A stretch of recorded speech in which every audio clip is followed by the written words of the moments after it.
Keep your radio dial right here. You're locked into the hottest news station on the planet. Hot 702.5 in FM sound. Blazing today's hip-hop, R&B, and pop music. Keeping your radio on fire. Bringing you the hottest, realest, riskiest talk shows live 24/7 on hot7025fm.com. This is Kristie Gamer, and you are tuned into my mom, Kristie J. It's Kristie J from the Chisholm Report. You're tuned in to Hot 702.5. Hi. Hey. What's up? All your favorite artists. Check it out. Say my name. DJ Khaled. This is Mila J. Bruno Mars. On hot7025fm.com. Come talk shit and politic with Kristie J from the Chisholm Report every Saturday at 10 a.m. on hot7025fm.com. Yeah, election time's coming. Who you gonna vote for? Yeah, if I was president, I'd get elected on Friday, assassinated on Saturday, buried on Sunday. They go back to work on Monday. If I was president,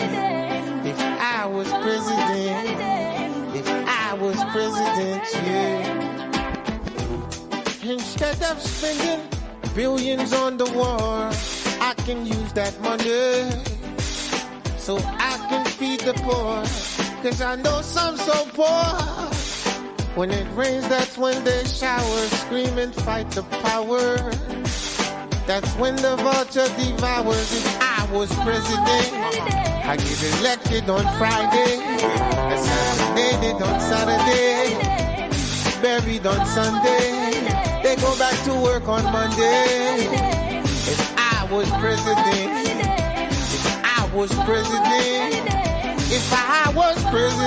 yeah. I know some soldiers that sleep but they can't dream. Wake up with screams, sounds of M16.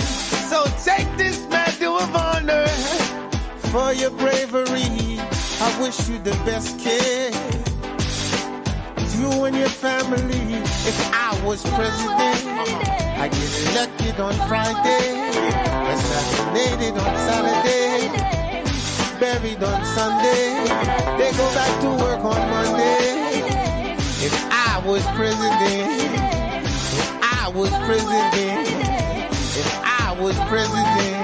but the radio won't play this. They call it rebel music. How can you refuse it? Children of Moses, tell the children the truth. It's not all that bling that's diamond.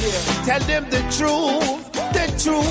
Most of y'all wear cubic zirconium. Tell them the truth, yeah. Your soul is worth more than diamonds. If I was president, all blacks that have reparation, no segregation, feed the nation so there's no famine. Muslims, Jews, Christians, with all hold hands every week on the beach. Party by the sand, word up.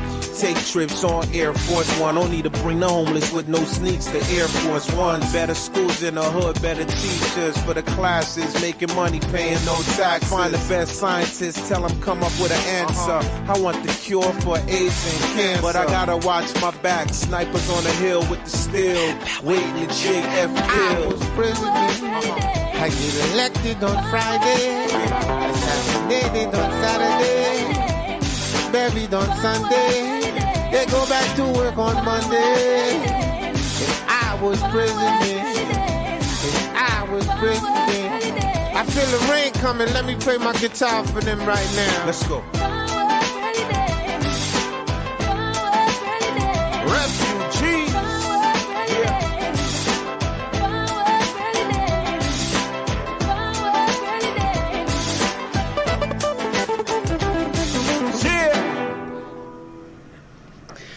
Good morning. Thank you guys for coming in. This is the Chisholm Report, and you are in with Kristie J. Thank you for coming in Saturday to be able to speak with me and give me some feedback on what's happening around the world. Call in 702-551-5261.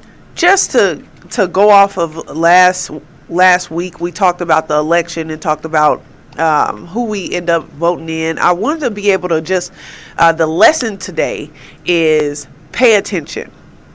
The lesson today is I'm going to break down again. A couple of weeks ago, I talked about what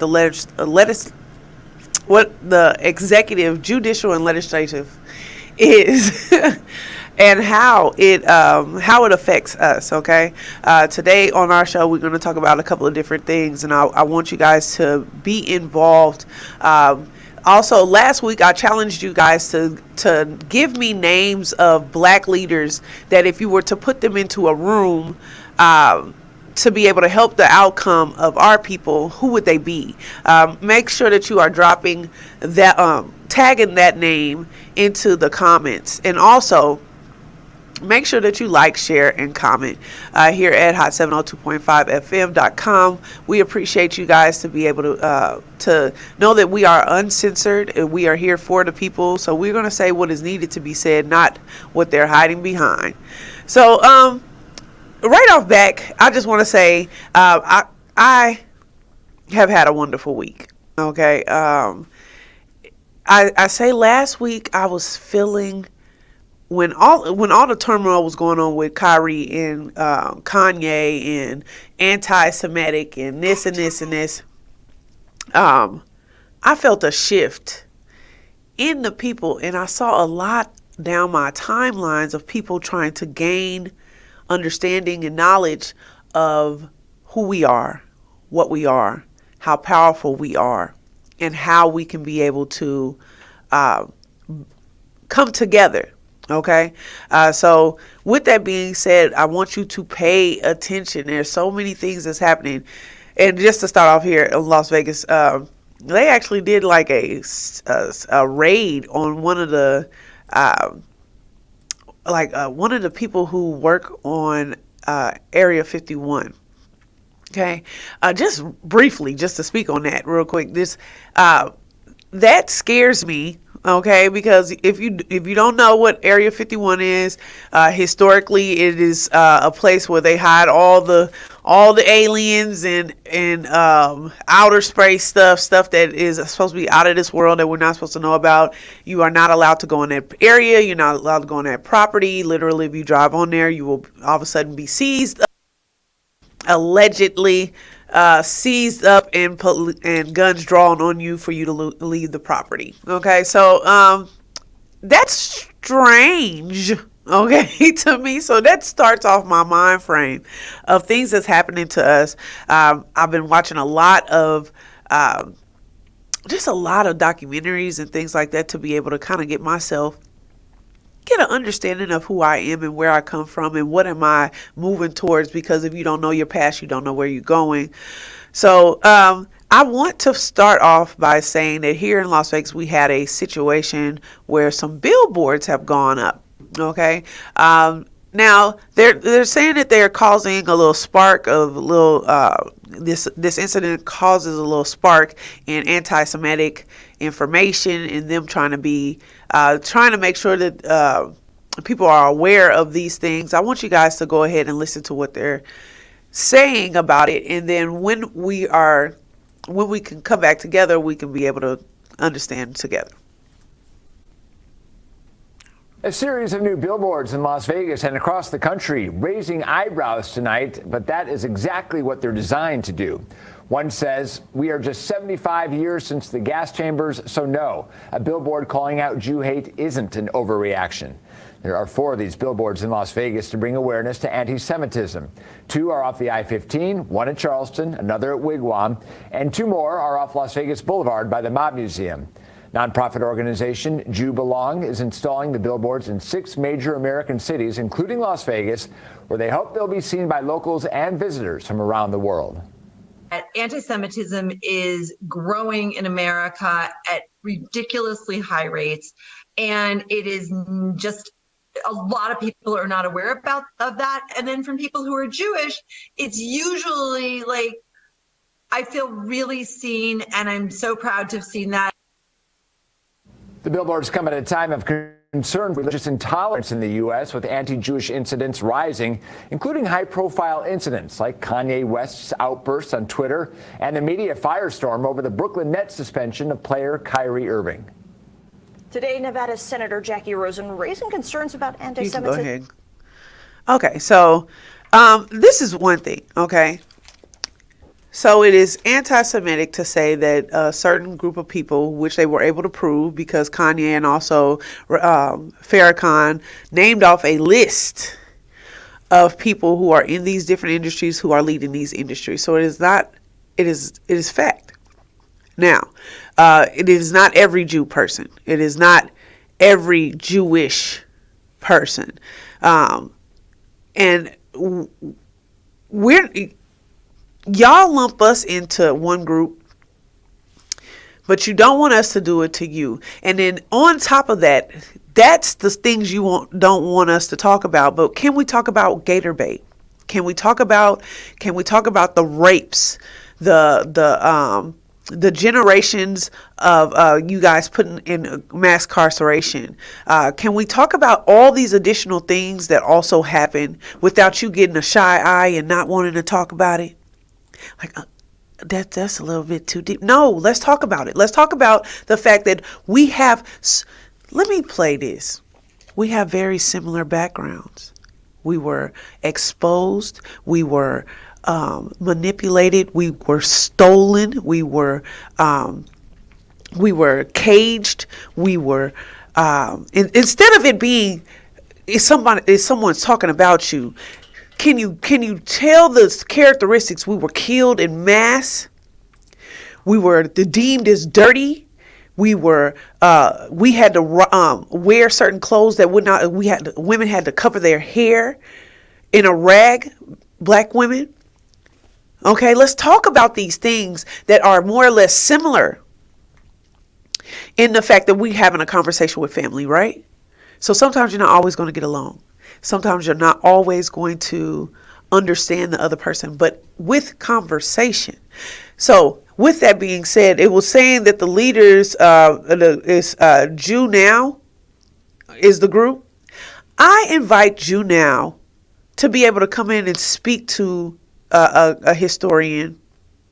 And let's see if we can sit down and get it together. Let's see if this works out. Understanding. So if I can get a representative of Jew Now, I believe that's the organization that did the billboards, whatever organization that did the billboards, I invite you to have a conversation to be able to give us a better understanding of what you believe anti-Semitic is, and what do you not want us to say, and what can we say, and where can we go with the conversation so we can be able to understand each other. Okay, I invite that person or those people to be able to sit and speak with me. Along with that, if you guys saw that there was a teacher that was having a conversation with some black students, and it was on CNN last week. I'm about to say something to you. Okay,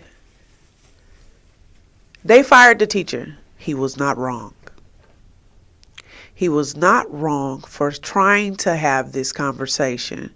Now, I'm not saying he should have had it with his students and without the parents knowing that they were going to have this conversation. But what he was trying to do was give an understanding of what he was thinking and how he was brought up. He was brought up that his people are superior. I was brought up that my people are superior. Okay? But the difference is he's sitting among students and children, not scholars and adults who would be able to speak towards the differences. Okay.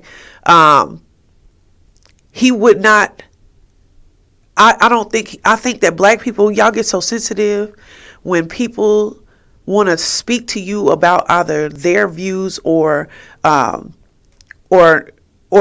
wanting to have that conversation. Let's be open to it.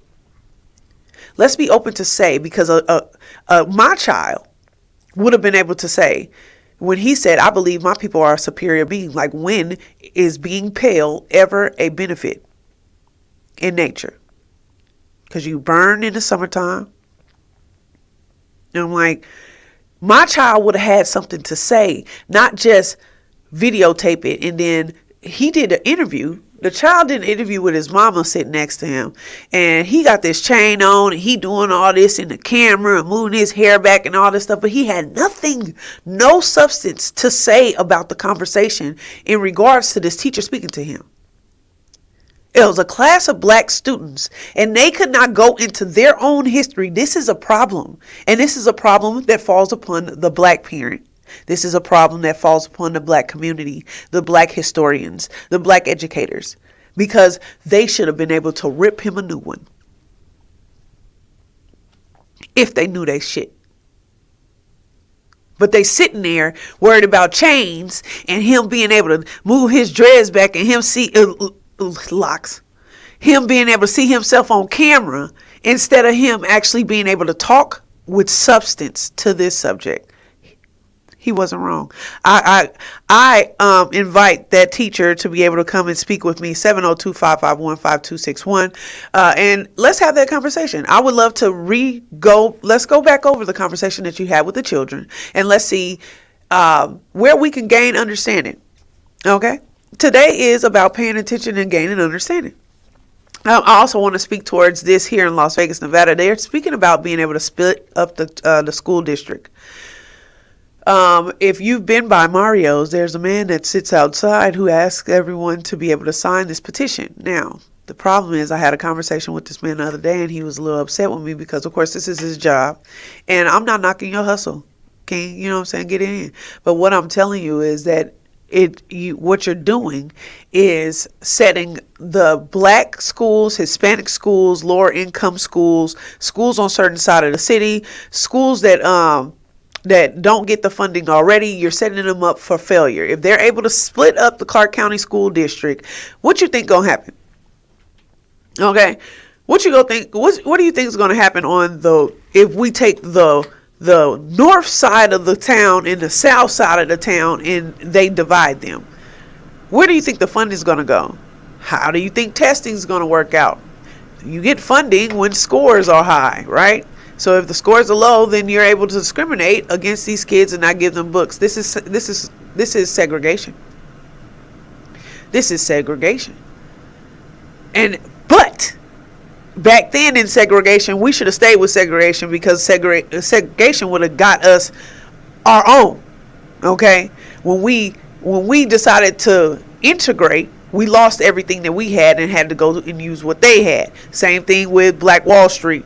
When they were tearing down these towns, at that point you had nowhere else to go but to go to the oppressor and get your food and supplies and stuff like that.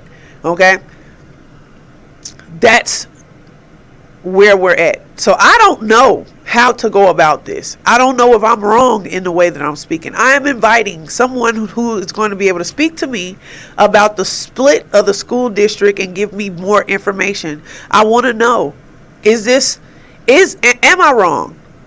I want you to explain this. And at the end of the day, is this good for my son? I want everybody to be selfish and think about your own children, your child. Okay? Would your child benefit from them splitting the school district, splitting the money that goes into the school district? What school does your child go to? Okay? So I want someone, 702-551-5261, to call in, to get in contact with me, to explain this to the people of if you're for it or if you're not for it. I would love to hear your response. Okay? Since we were talking about racism, okay, talking about people saying things, I just want to point out that Kyrie Irving, everything they put in the news about black men they'll spark the negative, but when it's time to actually talk about their attributes, their good deeds, they go silent. So I just want us to be able to hear a couple of different donations that Kyrie Irving had brought to play, because they always want to villainize us and villainize the men who stand up for us. I just want to show you a little heart. What's poppin', everybody? back with another video. In this video, we're going to talk about Kyrie Irving. We're going to explain why he's one of the realest NBA players in the league. Every time I hear about Kyrie Irving, he's doing something for the community. He's doing something positive. He's donating. And this is the same Kyrie Irving that bought George Floyd's family a house.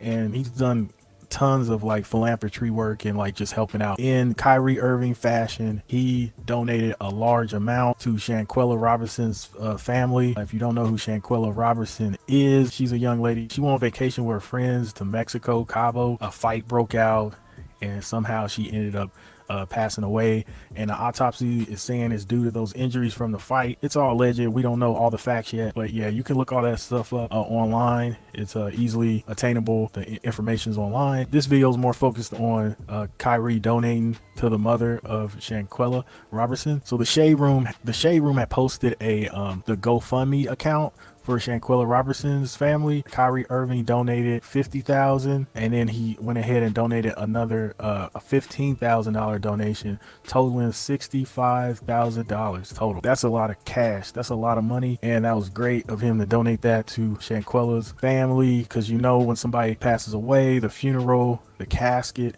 everything is, people don't realize all the expenses that goes into if a family member dies. Well, some people that had family members that died probably do, but sometimes somebody in your family dies, but it's not your responsibility to pay for everything. So if you ever went through something like that where you have to take control of the funeral costs and deal with all the funeral memorial stuff, and it can rack up very quickly. It can rack up very quick. So yeah, shout out to Kyrie. And shout out to everybody that's donating. It's tragic what happened to Shanquella, and hopefully we'll get more details about what's going on with that whole situation. And okay, so my point of showing that is that out of everything, out of all the comments that's actually supporting Kyrie, okay, including the commissioner of the NBA. Including Jewish people sitting on the court side. Okay, a lot of people actually send a lot of support towards him. They never show it. They only show the horrible things that they swear he did, but he didn't do anything. He literally didn't do anything. They still haven't said shit about Brett Favre. This fool stole welfare money. Okay. Nobody said nothing. No, I ain't heard him in the news in the last 3 to 4 weeks. Okay. And he's stealing money. This person retweeted something he watched. Okay. And if you can post your booty pictures, and you can post your funny videos, and you can post there are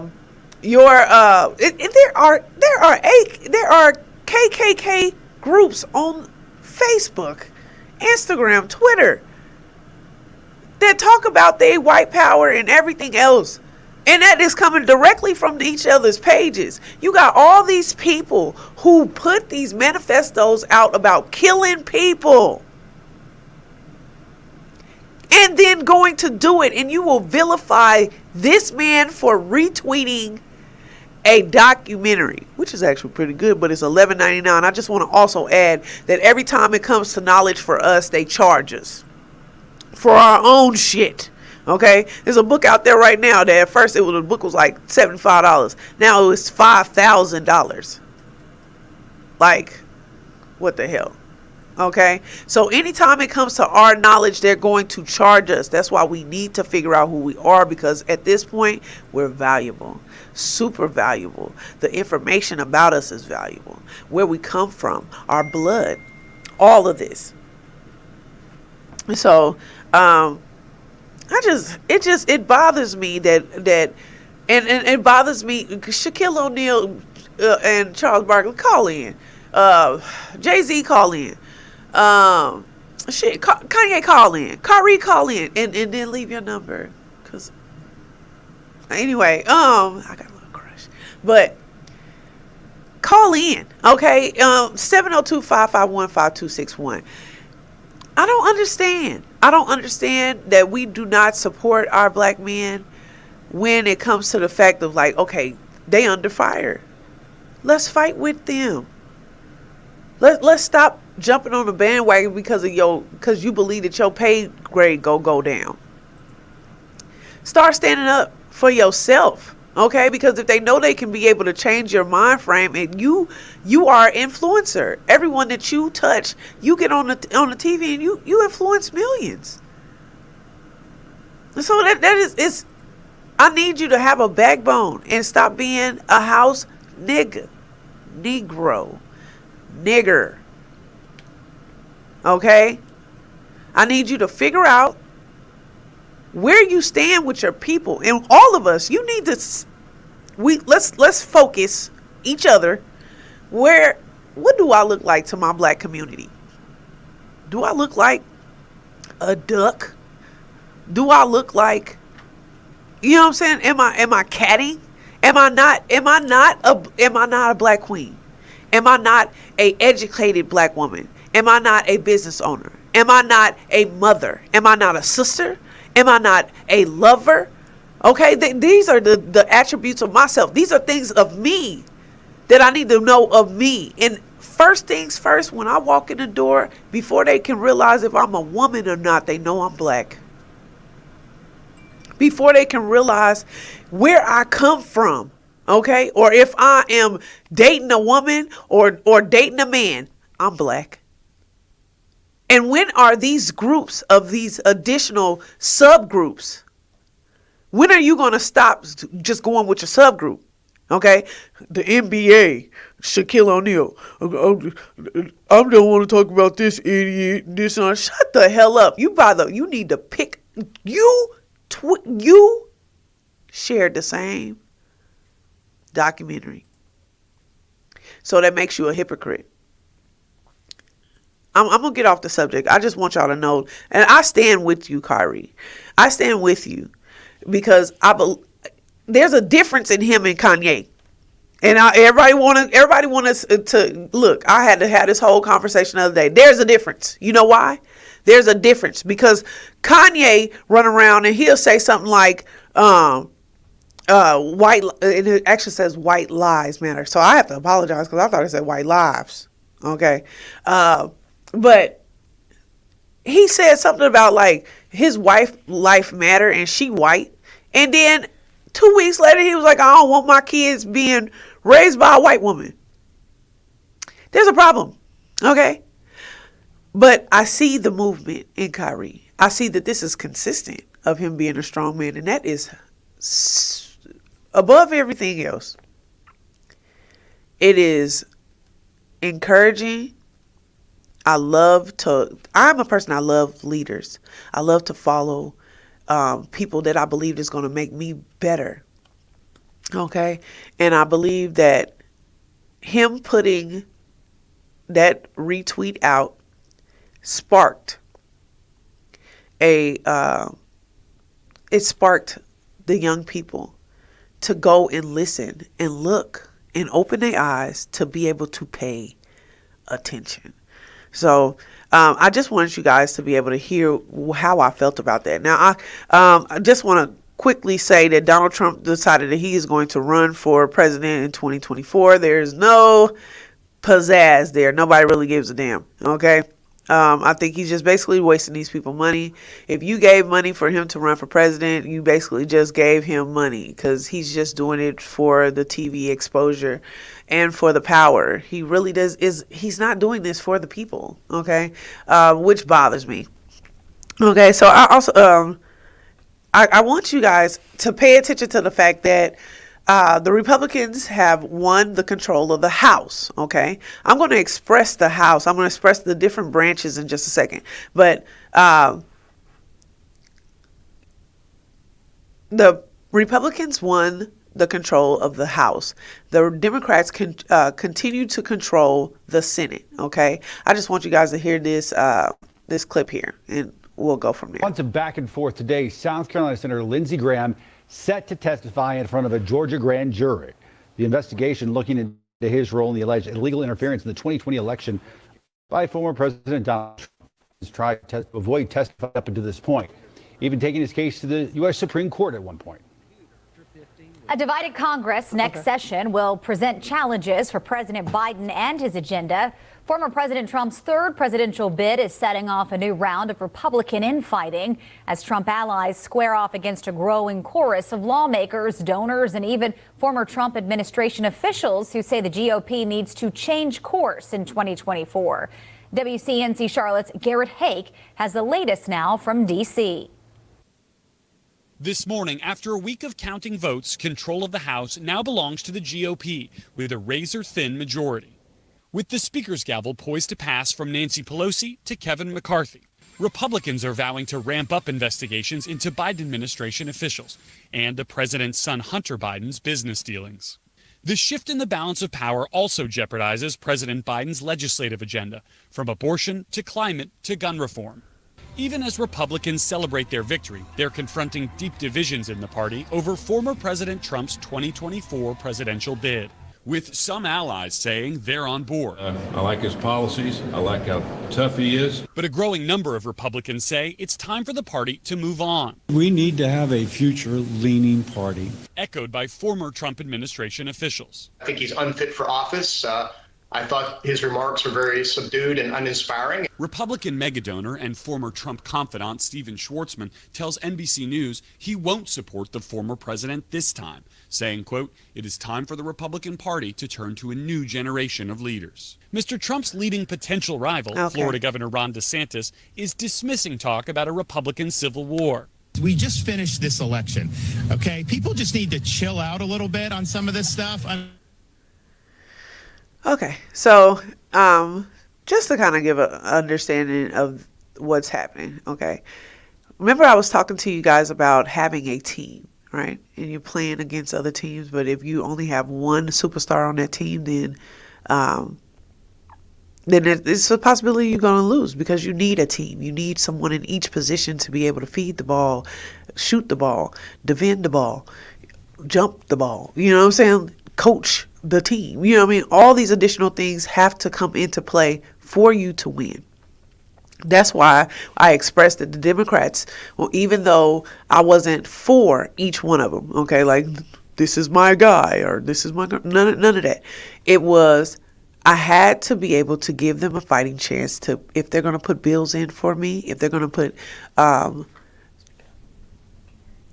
put stuff into play for me and my family, that they represent me properly, okay? And when you have a division of, let's say that like Nevada, okay, we have a lot of Democratic seats that were won, and there's a lot of Republican seats that were won, including 6 seats that were uncontested as Republican. Okay, when they take stuff to the governor or when they put stuff in and it goes to the judicial system for them to make sure that it is lawful, when they take it, it's important that each one of these people understand the values of the people. Okay, so to kind of give you an understanding, and once again, I told you that you pick the Senate and you pick the House of Representatives. Okay. You elect these people because these people are the people that are supposed to represent you. Okay? The power is the power to override the president's decisions, to stop laws from being passed, from basically just controlling all decisions of the government makes. This is the bridge between the people and the law. They're supposed to be the view.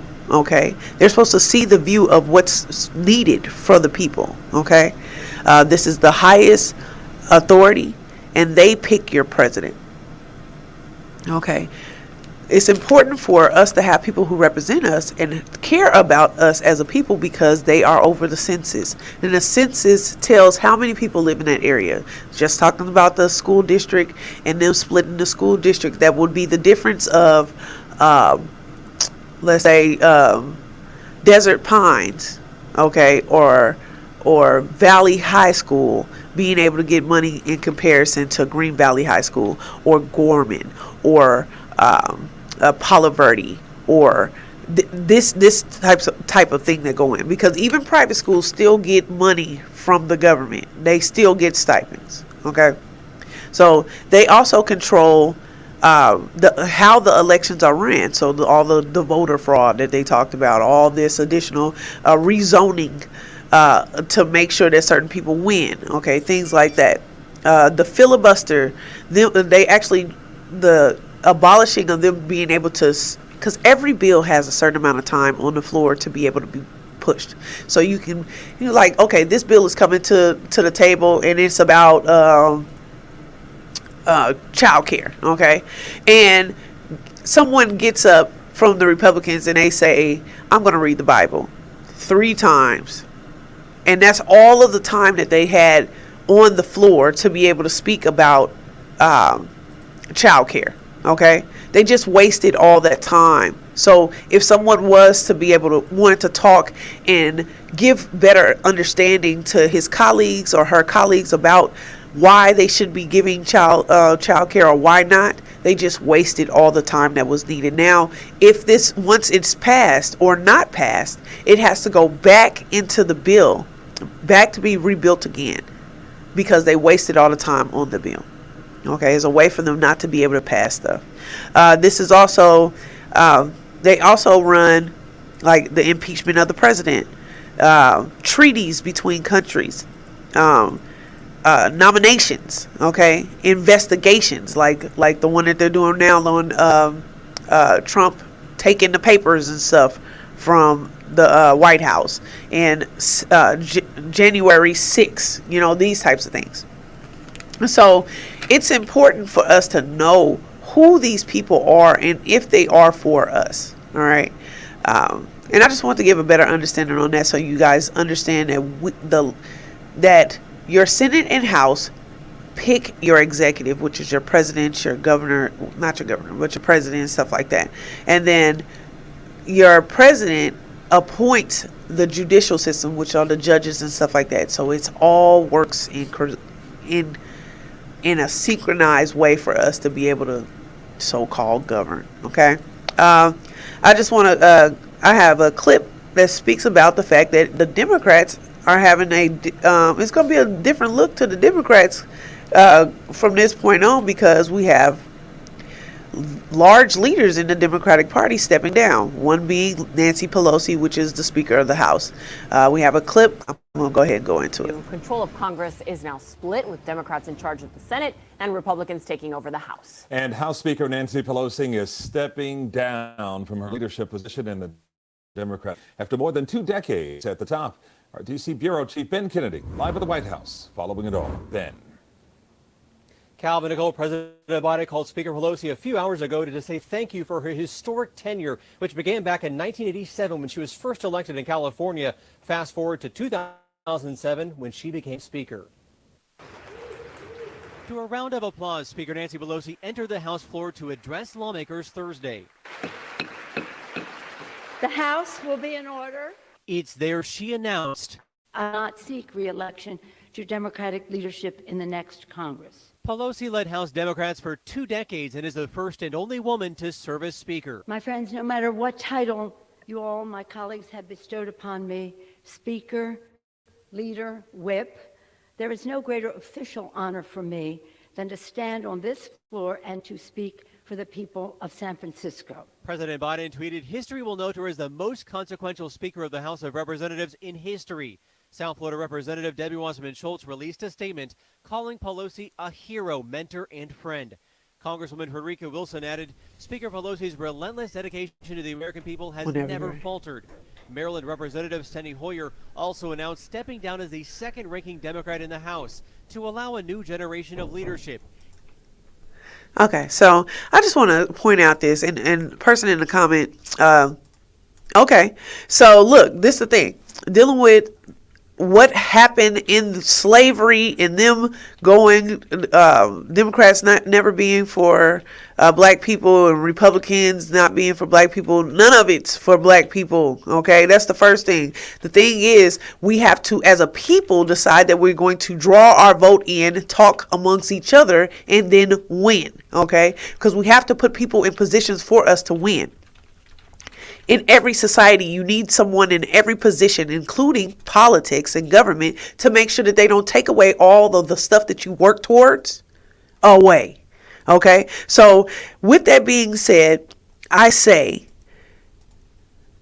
not good riddance to the older people in the Democratic Party. I mean, hey, y'all fought for a long time. Y'all been in there or whatever. I give respect to people, right?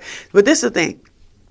This is a great position for the Democrats to be in because they have all these old farts in the Republican Party who are still there, and no one should really still be there if you've been there since the 80s. You need to go because you're not in touch with what's happening today. You are not in touch with what's happening today. Not technology, not what's happening with kids, not with social media, not with anything that's happening today, okay? You are not in touch with it.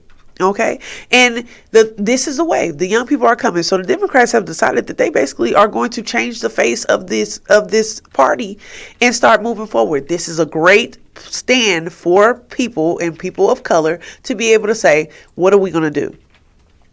Are we going to allow ourselves to just be piggybacked off of and them always deciding that we deserve their vote? Or are we going to actually be in a position to say, okay, as the black delegation, we want this, we want this, we want this. Who's going to work towards what we have and who's going to help us as much as possible? Because it is not about you being able to keep our vote.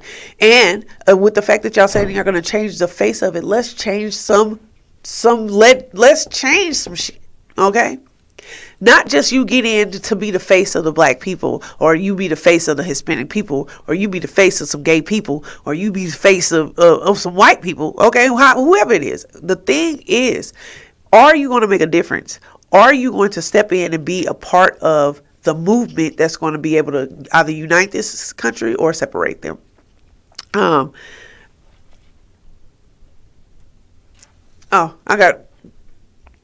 I got 1 minute, y'all. So, did I have another video? No. Okay. Well, this is what I want. The whole purpose of this is pay attention. Okay. Start paying attention to what's going on around you. Start, now that you know that there's an election coming up in the next 2 years, start paying attention to the candidates that are coming up. What are they doing? Are they not doing anything for you now? Are they trying to do anything for you now? I don't want a turkey. Okay. I want the gas prices to go down, okay, in my neighborhood. I do not want toys for tots. My kids are older. Hey, it might work for you, but I would rather you pay some utility bills, okay? So thank you again for stepping in and coming in with me, Kristie J. This is the Chisholm Report.